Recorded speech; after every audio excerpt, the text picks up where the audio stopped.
چن لے پھر وہ مسٹر ہو یا ملا، اللہ کام لیتا ہے. بات اللہ کے چننے کی ہے.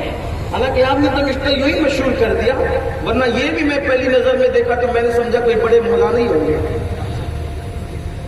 اللہ بات کام لیتا ہے، اللہ چن لیتا ہے. اور یاد رکھنا، اللہ جس کو چن لیتا ہے تو یوں ہی نہیں چنتا. میں ملانے کے لیے نہیں، صرف سمجھانے کے لیے کہہ رہا ہوں. آپ الیکشن میں اس کو چنتے ہیں جس کو پسند کرتے ہیں، سمجھانے کے لیے صرف کہہ رہا ہوں. تو تم جسے پسند کرتے ہو اسی کو چنتے ہو. تو اللہ جس کو چنتا ہے پہلے پسند کرتا ہے، اس کے بعد چنتا ہے. تو جو کام کر رہے سمجھ لو کہ وہ ایرے گہرے لوگ نہیں بننا، بلکہ اللہ کی پسند ہے وہ لوگ.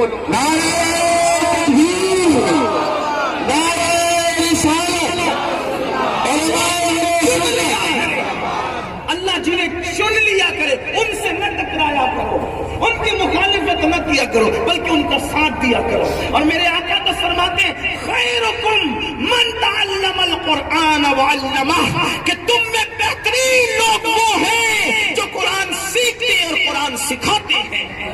یہاں سیکھنے کا بھی کام ہو رہا ہے اور سکھانے کا بھی کام ہو رہا ہے. دعا کرتا ہوں، حالانکہ میری کوئی عمل کی اوقات نہیں، نہ میری کوئی حیثیت، لیکن دعا کرتا ہوں کہ جب تک چاند و سورج رہے، اس کی گردش رہے، اللہ کرے مرکز دارالقرت سلامت رہے، اور جتنے خوش عقیدہ مسلمانوں کے ادارے اللہ کرے سب سلامت رہے، باکرامت رہے، تا قیامت رہے. اور اللہ ہم سب سے وہ کام لے جس سے اللہ رسول راضی ہو جائے. تو میں اپنی گفتگو کو سمیٹتے ہوئے عرض کر رہا ہوں کہ اللہ فرماتا ہے جو تنہائی میں گناہ کرتے ہیں وہ میرے ساتھ جنگ کا چیلنج کرتے ہیں، اور میں ان کے ساتھ جنگ کا چیلنج کرتا ہوں. بات شداد کی چل رہی تھی، اس ظالم نے جو ہے وہ اللہ کا مقابلہ کرنے کی کوشش کی. اللہ کوئی مقابلہ کر نہیں سکتا، اس کا کوئی مقابل ہے ہی نہیں. اللہ اکبر. تو اس نے جو ہے سونے چاندی کی اینٹیں، مشک، یہ وہ سب کچھ کیا، اور خود ساتھ کا خود کی جنت بنے. تیری جنت میں نہیں جاؤں گا، خود کی جنت بناؤں گا. اور جب وہ پورے کر و فر کے ساتھ،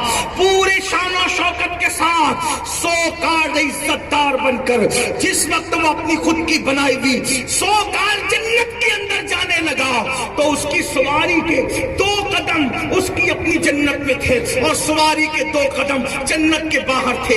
اللہ نے حکم دیا اسرائیل اس کی روح ابھی نکال لے.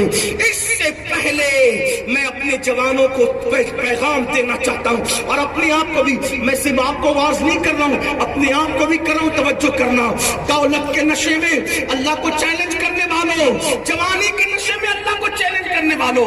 لوگ کہتے ہیں معجون کھاؤ، یہ کھاؤ، وہ کھاؤ، جوانی دیر تک رہے گی. میں نے کہا جھوٹ ہے، یہ چند سالوں کے لیے سہارا تو ہے، لیکن آؤ میں آپ کو ایک ایسا نسخہ دینا چاہتا ہوں کہ کبھی بڑھاپا نہیں آئے گا.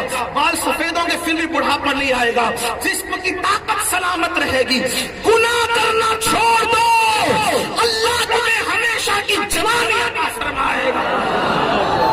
گناہ کرنا ترک کر دو، خدا وہ طاقت عطا کرے گا کہ کبھی نہ ختم ہونے والی طاقت ہوگی. میں عرض یہ کرنا چاہ رہا تھا کہ وہ 2 قدم اس کی سواری کے اندر تھے، 2 قدم باہر تھے، اور پھر اللہ نے اسرائیل کو حکم دیا اس کی روح نکال لے. جب اس کی روح نکالی تو گویا کہ دنیا کو پیغام مل گیا. اللہ بتا رہا ہے وہ قوی ہے، وہ ذو انتقام ہے، وہ طاقت اور غلبے والا ہے، اور بتا دیا میری جنت تو میری جنت ہے. اگر میں نہ چاہوں تو خود کی بنائی ہوئی جنت میں بھی کوئی نہیں جا سکتا. خود کی بنائی ہوئی. دیکھو قارون زمین میں ساتھ دیا اللہ کی خفیت. اب آپ اگر اور ہم اکیلے میں گناہ کریں، سوچو یہاں یہ کوئی لطیفے کی ہنسنے ہنسانے کی محفل نہیں، لیکن آپ سے اپنے آپ میں ڈوب کے سوچو رات میں کیا کرتے، تنہائی میں کیا کرتے، صبح سب سے پہلے کون سا گناہ کرتے، کتنا بڑا گناہ کرتے ہو صبح سب سے پہلے. فجر کی نماز بستر میں ترک کر کے اٹھتے ہو، اس سے بڑا بھی کوئی گناہ. سوچو، مرنا نہیں، موت کی تلوار سر پہ نہیں لٹک رہی. تنہائی میں گناہ کرو گے تو کیا ہوگا؟ حج بھی کر رہے ہو، عمرہ بھی کر رہے ہو، داڑھی بھی رکھ لی، ٹوپی بھی رکھ لی، کلمہ بھی پڑھو، سب کر رہے ہو، لیکن اکیلے میں گناہ کرنے کا وبال کیا ہے؟ علامہ ابن حجر اپنی کتاب میں لکھتے ہیں، حضرت ابراہیم تیمی فرماتے ہیں میں قبرستان جاتا تھا. میں گفتگو سمیٹ رہا ہوں کہ میں قبرستان جاتا تھا اس لیے کہ عبرت حاصل. قبرستان جایا کرو، لیکن تھوڑی دیر بیٹھ کر کے کچھ سوچا کرو، یہ بھی تو ایک دن میری طرح زمین پہ دندناتا تھا، آج یہ بے سر و سر۔ قبریں دیکھ کر کیسے لگتا ہے سب برابر ہے، سب برابر نہیں، سب جیسے مجمع پورا سکون سے بیٹھا ہے، سناٹے میں بیٹھا ہے نا، لیکن اندر یہ جو سینے میں قبر ہے نا، دل اندر کی قبر، یہ سب کے برابر۔ ان میں کچھ ایسے ہوں گے جن کو بچوں کا ٹینشن ہے، ان میں کچھ ایسے ہوں گے جنہیں روزی کا ٹینشن ہے، ان میں کچھ ایسے ہوں گے جنہیں بیوی کا ٹینشن ہے، ان میں ایسے ہوں گے کسی کا دل کھل رہا ہوگا اور کسی کا دل اندر سے رو رہا ہوگا۔ تو جیسے صاف پرسکون نظر آ رہے ہیں لیکن اندر کا حال تو اندر والے ہی جانتے ہیں، ایسی قبریں سب پرسکون نظر آتی ہے لیکن دو میں سے کوئی ایک حال ہے، یا تو کسی کی قبر جنت کے باغوں میں سے باغ ہے، یا تو کسی کی قبر جہنم کے گڑھوں میں سے گڑھا ہے۔ اللہ ہم سب پر رحم کرے، بہت گناہ کر چکے، بہت گناہ کر چکے، بہت اللہ کو ناراض کر چکے۔ میں تو یہ کہہ رہا ہوں اپنے جوانوں سے کہ رمضان شریف قریب ہے، موسم بہار قریب ہے، شعبان المعظم میں شب برات گزر چکی اور رمضان شریف کی طرف جا رہے، توبہ کرو، پہلے جو ہو گیا سو ہو گیا، پہلے جو ہو گیا، بلکہ میرا اللہ تو کروڑوں ماؤں سے زیادہ پیار ہے۔ میں تو 70 ماؤں کی بات بھی نہیں کرتا، سچی بات کروں، میں 70 ماؤں پہ نہیں رکتا، اس لیے نہیں رکتا جب طاقت میں اس کی کوئی مثال اور حد نہیں ہے، جب انتقام میں اس کی کوئی حد نہیں ہے، علم میں اس کی کوئی حد نہیں ہے، جب خالق ہونے میں وہ بے مثل و بے مثال ہے تو پھر محبت کرنے میں بھی تو بے مثل و بے مثال ہے۔ تو وہ کروڑوں ماؤں سے زیادہ پیار کرتا ہے، کروڑوں ماؤں سے۔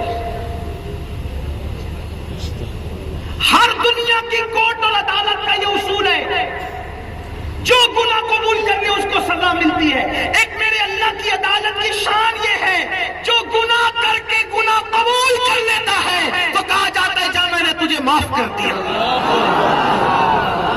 ہر جگہ ایک بالغ جرم کرنے والا ذلیل ہوتا ہے، ہر جگہ ایک بالغ جرم کرنے والا ذلیل ہوتا ہے۔ میرے رب کے یہاں ایک بالغ جرم کرنے والے کو ان اللہ یحب التوابین کہہ کے اپنا محبوب بنا لیا جائے۔ کوئی آئے تو صحیح، وہ خود فرماتا ہے جو میری طرف ایک گز چلتا ہے میں اس کی طرف 2 گز چلتا ہوں، جو میری طرف چل کر آتا ہے میں اس کی طرف دوڑ کر جاتا ہوں۔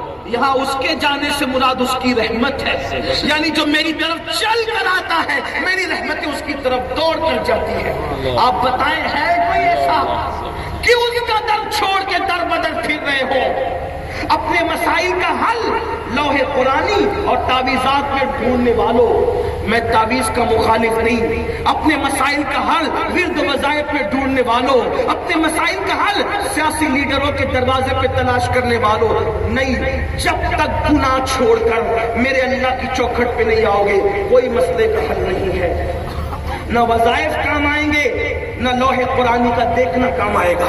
میں سنی ہوں اور پشتینی سنی ہوں، لیکن جمشید پوری علماء کی موجودگی میں کہہ کر جا رہا ہوں کہ جو قوم فرائض سے آنکھیں بند کر لے نوافل اس قوم کا کوئی فائدہ نہیں پہنچا سکتے۔ گناہ پر گناہ کر لے اور پھر ہم سوچتے ہیں چند وظائف زندگی بدل دیں گے، وظیفے کا بالکل اثر ہے، لیکن کب؟ جب اپنی ڈیوٹی پوری کرو، جب فرائض پر عمل کرو، اٹھا کر کے کم سے کم بار شریعت ہی دیکھ لیا ہوتا۔ اردو زبان میں چھپی ہوئی کتاب ہے کہ فرائض کو چھوڑنے والے کے نوافل کا انجام کیا ہے، فرائض کو چھوڑنے والے کے مستحب کا۔ میں آپ کو مایوس کرنے نہیں آیا، لیکن گناہ کرتے رہو گے اور پھر سوچو گے کہ وظائف زندگی بدل دیں گی، بالکل نہیں، کوئی قبول نہیں کرے گا، کوئی قبول نہیں کرے گا۔ رسول رحمت فرمائے کہ میں ان سے بیزار ہوں جو نماز چھوڑ دے۔ آقا فرماتے اس کے ساتھ میرا کوئی وعدہ نہیں جو نماز چھوڑ دے۔ کہاں ہے؟ تو عرض یہ کر رہا تھا، ابراہیم تیمی فرماتے میں قبرستان جاتا آتا تھا عبرت کے لیے، ایک دن قبرستان گیا، درخت سے ٹیک لگا کے بیٹھا، آنکھ لگ گئی، توجہ کرنا اس پہ بات مکمل ہو رہی، آنکھ لگ گئی۔ جب آنکھ لگی، ابراہیم تیمی کہتے ہیں میں نے خواب میں کیا دیکھا، لوگ قبروں سے نکل رہے ہیں، ایک بندہ قبر سے نکلا، تو جہنم کی آگ کی بنی ہوئی زنجیر اس کے حلق میں ڈالی گئی اور اس کے پیٹ سے گزرتی ہوئی اس کے پاخانے کے مقام سے نکل گئی. وہ تڑپ گیا. تڑپنا تو تھا ہی. جہنم کی آگ کی زنجیر حلق میں ڈال کر کے اس مقام سے نکلے تو تڑپ تو نہیں تھی. تو کہنے لگا اللہ کیا میں نماز نہیں پڑھتا تھا؟ یعنی وہ نمازی تھا. میں حج نہیں کرتا تھا، میں تلاوت نہیں کرتا تھا، میں قرآن نہیں پڑھتا تھا، میں عمرہ نہیں کرتا تھا، میں نیکیاں نہیں کرتا تھا. نیکیاں گنانے لگا. غیب سے آواز آئی ظالم تو سب کرتا تھا، لیکن جب اکیلے میں ہوتا تو گناہ کرتا تھا، تنہائی میں ہوتا تو گناہ کرتا تھا. جو سب کے سامنے نیکی کرے، اب حدیث پاک سن لیں، اللہ کے رسول علیہ السلام فرماتے ہیں جو سب کے سامنے نیکی کرے اور تنہائی میں گناہ کرے، اللہ اس کے اعمال کو قیامت کے دن ہباء منصورا، ریت کے بکھرے ہوئے ذروں کی طرح بکھیر دے گا. وہ بے نیاز ہے. وَالْعَاقِبَةُ لِلْمُتَّقِينَ کہا گیا کہ آخرت تو صرف اللہ سے ڈرنے والوں کے لیے، آخرت تو پرہیزگاروں کے لیے ہے. اس لیے اللہ کے بندو آؤ رجوع کرے، بس ایک کرتے ہوئے آؤ سچی توبہ کرو، پلٹو. کب تک گناہ میں زندگی گزارو گے؟ گناہ میں سکون نہیں ہے، گناہ میں لذت تو ہے، گناہ میں عزت نہیں ہے. گناہ میں آرام تو ہے، گناہ میں سکون نہیں. آپ کہیں گے آرام اور سکون میں کیا فرق ہے؟ یہ آرام اور سکون میں فرق ہے. کرسی پہ بیٹھنے سے آرام ملتا ہے، لوگ اسی لیے کہتے ہیں کمفرٹیبل ہے کرسی. کرسی پہ بیٹھنے سے آرام ملتا ہے، کرسی پہ بیٹھنے سے سکون نہیں ملتا. نرم گدوں پہ لیٹنے سے آرام ملتا ہے، سکون نہیں ملتا. کھانا کھانے سے آرام ملتا ہے، سکون نہیں ملتا. آرام اور سکون میں فرق ہے. لوگوں نے آرام کو سکون سمجھ لیا. اگر کرسی میں بیٹھنے میں سکون ملتا تو جو پورے ملک کی کرسی میں بیٹھے ہوئے وہ بے چین کیوں؟ اگر کھانے سے سکون ملتا تو فٹ پاتھ پر بھیک مانگ کر آدھی روٹی کھانے والا سکون میں ہے اور جس کا دسترخوان پورا بھرا ہے اس کو سکون نہیں. آرام اور سکون میں فرق ہے. آرام جسم کو ملتا ہے، سکون دل کو ملتا ہے. اس لیے سب لوگ آرام کی تلاش میں اسی کو سکون سمجھ رہے اور تڑپ رہے ہیں، بلک رہے ہیں. پوری دنیا بلک رہی ہے، کوئی کم کوئی زیادہ ہے. چین سے لے کے ہند تک، ہند سے لے کے سندھ تک، سندھ سے لے کے امریکہ برطانیہ تک، بلکہ ایک دوسرے کو مار ڈال رہے ہیں کہ مجھے سکون نہیں تو اس کو بھی نہیں ہوگا، اس لیے یہ نیکی کرو کہ اس کو بھی لٹا دو تاکہ یہ سکون پا جائے. تو جو دنیا میں سکون نہ پا سکا وہ مر کے کیا سکون پائے؟ بلکہ دنیا کی بے اطمینانی تو لمیٹڈ ہے اور آخرت کی بے اطمینانی تو انلمیٹڈ ہے، نہ ختم ہونے والی. اس لیے آؤ اپنے اللہ سے رشتہ جوڑے، اپنے اللہ کے قریب آئے. زندگی میں اللہ نے چانس دیا، توبہ کرو. اور اللہ کا وعدہ ہے جو توبہ کرے گا اسے گناہ سے ایسے پاک کر دیں گے جیسے ابھی اپنی ماں کے پیٹ سے کرے. جو اختتامیہ کے طور پہ بات کرنے چلا ہوں وہ یہ، گناہ چھوڑ. اللہ کے رسول علیہ السلام سے پوچھا گیا سب سے بہترین ہجرت کیا ہے؟ فرمایا گناہ چھوڑ دینا یہ سب سے بہترین ہجرت ہے، اس سے بڑی کوئی ہجرت نہیں ہے. گناہ چھوڑو نیکی کی طرف. اب آپ سوچیں گے نہیں مولانا میں نے تو بہت گناہ کیا، میں نے تو بہت پاپ کیا، میں نے تو بہت جرائم کیے، اللہ مجھے معاف کرے گا. میں نے کہا مایوس ہونا مومن کی شان نہیں ہے. توبہ کرو اللہ معاف کرے، توبہ کرو اللہ معاف کرے. بس وہ روایت پڑھ کے بات ختم کرو. جب میں جہاں سے روایت پڑھ رہا ہوں اس کو لکھنے والے فقیہ ابو اللہ سمرقندی، میں وہاں سے روایت پڑھ رہا ہوں، اس کو سن لے بات اسی پہ اینڈ کو پہنچتی ہے. اللہ توبہ کرنے والوں سے کتنا پیار کرتا ہے. ایک جوان تھا رسول اللہ کے دور میں، ایک عورت کو اس نے ٹچ کر ہاتھ پکڑ لیا، عورت کا ہاتھ. اب یہاں سے ایک بات یہ بھی سمجھ لیں اس روایت میں کہ اللہ کے رسول کے یہاں گناہ کرنے والوں کو بے باک نہیں کیا جاتا. یہ بات یاد رکھیں شاعری کی دنیا الگ ہے، حدیث کی دنیا الگ ہے. ہم نے شاعری کی دنیا میں بہت بے باکیاں کری. میں اس سے بہت معذرت چاہتا ہوں، برا لگے تو جمشید پور والوں برا لگے تو معاف کر دینا. اور ویسے میں آپ کی معلومات میں کوئی اضافہ نہیں کر سکتا، کیونکہ آپ اس مرد قلندر کی خدمات سے پھول اور پھل رہے ہو جسے دنیا قائد اہل سنت علامہ ارشد القادری کے نام سے چاہیے. سبحان اللہ سبحان اللہ. ہماری جماعت کا وہ مرد قلندر ہے جو مناظرے کے میدان میں آیا تو ان سے بہتر مناظر نظر نہ آیا. قلم کی دنیا میں جس نے قدم رکھا تو پھر رئیس القلم کہلایا. بے شک بے شک. اور جب معماری کی طرف اہل سنت کے معمار کی حیثیت سے متعارف ہوا تو لوگ کہنے پہ مجبور ہو گئے کہ سینکڑوں دماغ ایک طرف ہے اور ارشد القادری کے فکر کی جولانیاں ایک اپنی الگ حیثیت رکھتی ہے. بے شک. وہ ایک فرد واحد نہیں، ایک پوری انجمن تھے. اللہ ان کی قبر پر رحمت و نور کی برسات فرمائے. آمین ثم آمین. جب ہم ایسے شہر میں جاتے ہیں تو اپنے ہمارا تو کوئی قد ہی نہیں ہے. اگر یہاں کوئی بہت بڑا قداور آدمی آتا تو بھی وہ اپنے آپ کو بہت چھوٹا سمجھتا، چہ جائے کہ کوئی حیثیت ہی میری نہیں ہے. میں تو بس اس بنیاد پر آ گیا ہوں کہ رئیس القلم کے لگائے ہوئے پودوں کو میں کچھ پانی دے کر کے اپنی آخرت کے لیے سامان پیدا کروں. بہت خوب. تو میں کوئی بڑی بات بیان نہیں کر سکتا کیونکہ آپ بہت علماء کو سنتے ہیں، مشائخ کو سنتے ہیں، ماشاءاللہ علماء کی یہاں محنتیں. لیکن ایک بات کہہ جا رہا ہوں کہ رسول اللہ کی بارگاہ میں گنہگاروں کو معافی کی طرح ابھارا جاتا ہے، مجرموں کو ڈھیل نہیں دی جاتی کہ جاؤ اور بے باک ہو جائے. یہ بے باکیاں ہمارے یہاں ہیں اور ہم لوگ سوچتے ہیں نا ہم کچھ بھی کریں گے، یہ مولانا بچا لیں گے، یہ سید صاحب بچا لیں گے، یہ پیر صاحب بچا لیں گے. جو سچا پیر ہوگا نا وہ گنہگار سے کبھی رعایت سے پیش نہیں آ سکتا. میں ابھی جو روایت پڑھ رہا ہوں آپ کو سمجھ میں آئے گی. ایک جوان نے ایک عورت کا ہاتھ پکڑا، میں مفہوم پڑھ رہا ہوں اس کا، توجہ. صرف ہاتھ پکڑا، زنا نہیں کیا، اس کے ساتھ بدکاری نہیں کی، اس کے کندھے پہ ہاتھ نہیں، صرف پکڑ لیا. اس عورت نے کہا اللہ سے ڈر، اللہ سے ڈر، تو خیر القرون میں جیتا ہے. وہ بھاگا وہاں سے. حضور علیہ السلام اپنے اصحاب کے ساتھ تبوک پر گئے ہوئے تھے. میں بطور مفہوم پڑھ رہا ہوں خلاصے کے ساتھ. وہ جنگلوں میں بھٹکنے لگا، مجھ سے کیا ہو گیا؟ ایک عورت تو صرف پکڑ لیا اور ہم کیا کیا کر رہے ہیں اللہ کی. یہ آنکھیں کیا کیا کر رہی ہے، جسم کیا کیا کر رہے، وجود کیا کیا کر رہے، اور گناہ کو گناہ بھی نہیں سمجھ رہے. لیکن اللہ کی عدالت بہت قریب ہے، بہت جلد ہے. وہ رونے لگا، تڑپنے لگا، بلکنے لگا. حضور تبوک سے واپس آئے تو اس جوان کو عقد مواخات کے جس بندھن میں جس صحابی کے ساتھ باندھا گیا تھا، وہ صحابی اپنی بیوی سے کہنے لگے وہ فلاں نہیں دکھ رہا ہے. کہا اس نے تو ایک عورت کو چھو لیا، اس کا ہاتھ پکڑ لیا اور اس کو کہا گیا کہ اللہ سے ڈر، تو خیر القرون میں جیتا ہے. تو وہ جنگل میں بھاگ گیا. وہ صحابی کا اس جوان کو کہا بھائی چل واپس، میں مجھ سے بہت بڑا گناہ ہو گیا. کیا گناہ ہوا؟ عورت کو صرف پکڑ لیا. یہ ان کے یہاں سب سے بڑا گناہ تھا. اگر وہ آج کا ماحول دیکھتے تو کیا کہتے خدا جائے، جہاں پر دوستی داری میں زنا، جہاں محبت کے نام پہ زنا.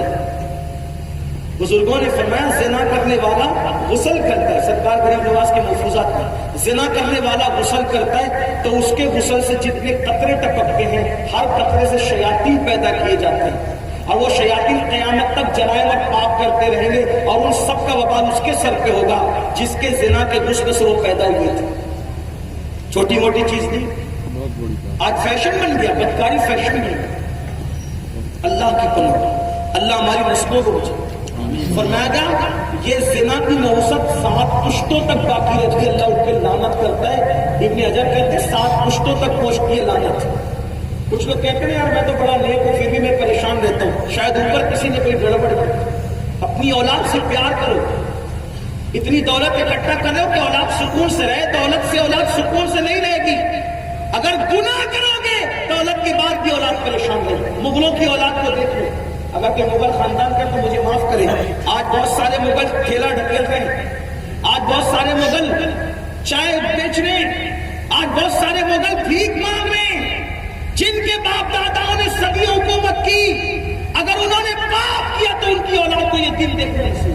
بہادر شاہ ظفر جب جیل میں ڈالے گئے، بہادر شاہ ظفر جیل میں ڈالے گئے، بہادر شاہ ظفر کی زندگی کا آخری دن یہ تھا.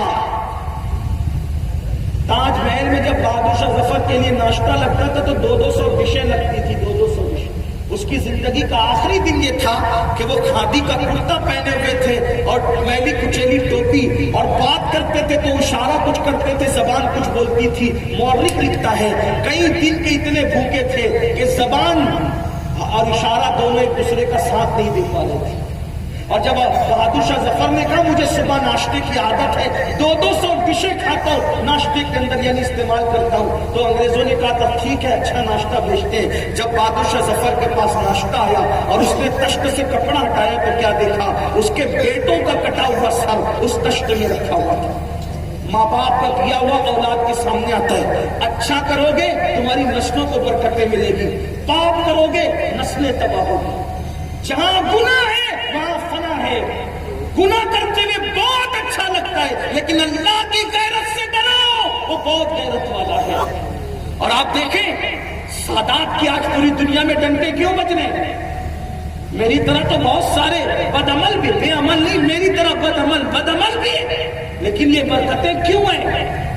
امام حسین نے اچھا کیا نا، سیدہ فاطمہ نے اچھا کیا نا، حسن نے اچھا کیا نا، تو باپ دادا اچھا کرتے ہیں تو اس کی برکتیں اولاد کو ملتی ہے۔ اسی لیے امام اہل سنت نے حدیث نقل کی فتاوی رضویہ شریف میں کہ میرے آقا فرماتے ہیں فاطمہ نے اپنی طہارت کی حفاظت کی، اس کی برکت یہ ہے کہ اللہ نے قیامت تک کے ان کی اولاد کو جہنم کی آگ میں حرام فرمایا۔ سبحان اللہ سبحان اللہ۔ ماں کی طہارت قیامت تک کی اولاد کو برکت عطا کر لی، تو ابو جیسی ماں تو کوئی ہو نہیں سکتی، تو کم سے کم ماں اتنی متقی ہو جائے، اتنی متقی ہو جائے کہ کم سے کم ایک دو نسل ہی کو اس کی برکت مل جائے۔ سیدہ تو اتنی بات طہارت تھی کہ میرے امام کہتے ہیں ان کے سر کے دوپٹے کو بھی کبھی چاند و سورج نے نہیں دیکھا، کہتے ہیں جس کا آنچل نہ دیکھا مہو پیر نے اس ردائے نزاہت پہ لاکھوں سلام۔ برکتیں ملتی ہے، اصل کام کرے تو نسل کو برکت ملتی ہے، اور اصل گڑبڑ کرے تو نسل کو تباہی بھی ملتی ہے۔ اس کی تفصیل میں نہیں جاتا، اس میں تو عرض کر رہا تھا کہ انہوں نے کہا چلو واپس چلو، کہ نہیں میں نہیں آؤں گا، میں نے ایک عورت کو چھو لیا، بہت بڑا پاپ کیا، تو کہا چلو کسی کے پاس سفارش کرتے، حضور کے پاس چلتے۔ وہ آئے مولا کائنات کے پاس، مولا علی کے پاس آئے، کہا حضور سے سفارش کریں میری، حضور سے میری سفارش کرے گا۔ کیا ہوا؟ کہ میں نے عورت کو چھو دیا۔ عورت کو چھونا تم؟ جلدی نکل جا، بار بار مجھے ڈر لگ رہا ہے کہ تیری وجہ سے کہیں آگ نہ برس پڑے۔ مولا علی اس کو اپنے پاس بیٹھنے نہیں دے رہے جس نے عورت کو چھو دیا، جلدی جاؤ عذاب نہ آ جائے تیری وجہ سے۔ وہ وہاں سے نکلے روتے ہوئے عثمان غنی کے پاس، انہوں نے بھی کہا جلدی نکل یہاں سے، تو عورت کو چھو کے آیا، ایک نامحرم کو تو نہیں چھو۔ اللہ کے رسول فرماتے ہیں جو ہاتھ کسی عورت کو چھو لے بدنیتی کے ساتھ اس پر سب سے زیادہ جہنم کی آگ کا حق ہے، جلدی نکل گیا۔ پھر اس کے بعد وہ فاروق اعظم کے پاس صدیق، انہوں نے بھی نکال دیا۔ پھر وہ حضور کے پاس گئے، یا رسول اللہ میں ایک عورت کو چھو کر آیا۔ آقا نے عورت کو چھو، اٹھ جلدی سے، جلدی باہر نکلنا، اس لیے کہ جو اللہ کی جتنی معرفت رکھتا ہے، جو اللہ سے جتنی محبت کرتا ہے، وہ اتنا اللہ سے اتنا ڈرتا ہے۔ معرفت اور اللہ کی محبت آدمی کو بے باک نہیں کرتی۔ حضور نے بھی کہا آگ نہ برس جائے، جلدی باہر نکل یہاں سے۔ وہ باہر نکلا اور جا کر جنگلوں میں رو رہا ہے۔ 40 دن گزرے روتے ہوئے۔ جبریل امین آئے اور وہ روتے روتے جوان کہہ رہا تھا مولا مجھے معاف نہیں کر سکتا تو کوئی عذاب دے دے، اور اگر معاف کر دیا ہو تو تیرے محبوب کو بتا دے کہ تو نے معاف کر دیا۔ جبریل امین عرض کیا یا رسول اللہ اس جوان کا کیا ہے؟ جبریل دیکھو اس نے کیا کیا۔ اگر جبریل امین کہتے یا رسول اللہ اللہ نے اس کو معاف کر دیا، جبریل امین کہتے اللہ نے اس کو معاف کر دیا، جبریل اللہ نے اس کو معاف کر دیا، ہاں معاف کر دیا، اور اللہ فرماتا اس کو بشارت دیجیے کہ اللہ نے معاف کر دیا۔ آقا علیہ السلام نے صحابہ کو بھیجا لاؤ اس کو، اس جوان کو جنگل میں لانے کے لیے گئے تو جنگل سے جوان آیا اور جیسے ہی حضور علیہ السلام کی مسجد میں آئے تو حضور علیہ السلام نماز پڑھا رہے تھے، آقا کی آواز سنا اور چیخ مار کے بے ہوش ہو کے زمین پہ گر پڑے۔ جب صحابہ کرام آئے تو دیکھا تو اس کا انتقال ہو چکا، اس کی موت ہو چکی۔ آقا علیہ السلام نے کہا جاؤ اسے غسل دو، کفن پہناؤ اور جنازہ تیار کرو، میں بھی شریک ہوں۔ اور جب میرے آقا شریف ہوئے تو سیدنا فاروق اعظم فرماتے ہیں اللہ کے رسول اپنی انگلیاں رکھ کر قبرستان میں چل رہے تھے. صحابہ نے پوچھا حضور آپ انگلیاں رکھ کے چل رہے؟ فرمایا اللہ نے اس کی توبہ کو ایسے قبول کیا اور اس سے اتنا پیار کیا کہ آج مدینے میں اتنے فرشتے نازل ہوئے ہیں کہ قبرستان میں پیر رکھنے کی جگہ نہیں تھی، اس لیے میں انگلیاں رکھ کر کے چل رہا تھا. یہ توبہ کرنے والوں کی برکت ہے. ہم بھی سچی توبہ کریں، اللہ کی طرف پلٹ آئے. آؤ ہم سب اللہ کی بارگاہ میں توبہ کریں. اللہ ہم سب کو سچی توبہ کی برکت عطا فرمائے اور سچی توبہ کی توفیق عطا فرمائے. ماہ رمضان شریف کو حضرت تشریف لا چکے خیر الازکیہ صدر العلماء حضرت علامہ محمد احمد مصباحی صاحب اور حضور محقق کے مسائل جدیدہ تشریف لانے استقبال کریں. نعرہ تکبیر، اللہ اکبر، نعرہ تکبیر، اللہ اکبر، یا رسول اللہ. اللہ اکبر، یا رسول. آئیے میں تو اپنی گفتگو مکمل کر چکا اسی خوبصورت ماحول میں، جبکہ آپ توبہ کی برکت اور توبہ کی جو ہے وہ فضیلت سماعت کر چکے.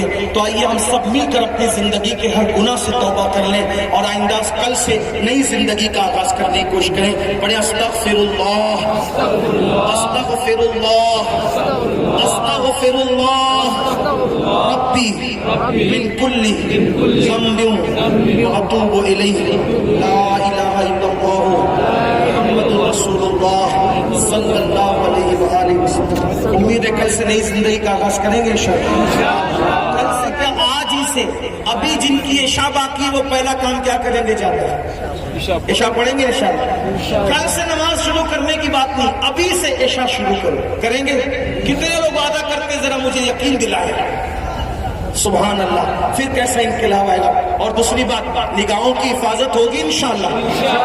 بولو ہوگی کہ نہیں ہوگی انشاءاللہ. السلام علیکم ورحمۃ اللہ وبرکاتہ. وعلیکم السلام.